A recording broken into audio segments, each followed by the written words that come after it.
Okay, we're gonna start this thing up and see what happens. It should start because it usually does. So I'm gonna go full choke. I have the throttle up. I don't really need it up, but do it anyway.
So you'll notice what I did is I mocked up the exhaust here to run it duals out the back, and I mocked it up, and when I went to go find people to actually build this exhaust, I couldn't find anybody who really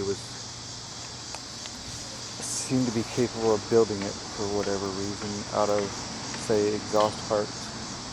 So what I've got on there is the way it's going to stand for now because it's fully functional. It doesn't look terrible, but it's not exactly what I would have put on there if I was going to put it as a showpiece. But it works very well and has the desired effect for what I wanted. So it also looks good. Pipes coming out the back there, pretty much like they're supposed to be doing. Decided to do that instead of coming out of the front and putting it in my face with two stacks up here, which I could have done as well, but also causes storage problem. So in front end on these pretty heavy duty stuff here, you can hook up big snow thrower or a snow blade and a couple other attachments. These aren't really made for a lot of attachments, maybe 4 or 5 general ones that people use.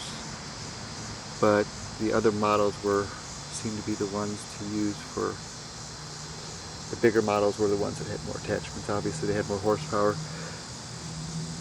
These weren't capable of running the generator because they didn't have the horsepower. So the 60 and the 70 John Deere had smaller motors and this had an 8 horsepower. But once you got to 10, I believe it was, you could put a generator on it. Well, this solved that problem. Pretty sure that this motor already probably has a 30 amp charger in it. I'm assuming for the electronics that it normally would run on it. So I don't need a generator for it, that's for sure. And that's about it on that.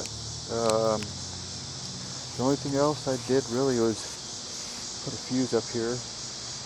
Fuse holder with a fuse in it for the engine just to keep things safe on the electronic side. What's very different about this model as far as the wiring goes, this carburetor has the electronic shut off for the carburetor, so I had to wire that. I had to wire those wires, and then I had to wire these wires into the original ignition, which was not too difficult to do. I just had to put them in the right place and do the right thing to them. Put them on a fuse there, and everything works properly. The battery charges, starts just about every time. The only problem I've had so far is I've had to choke it quite a bit sometimes. It seems a little bit excessive, but it's not a big deal. Still fires up. That's about it on this John Deere Modified 100.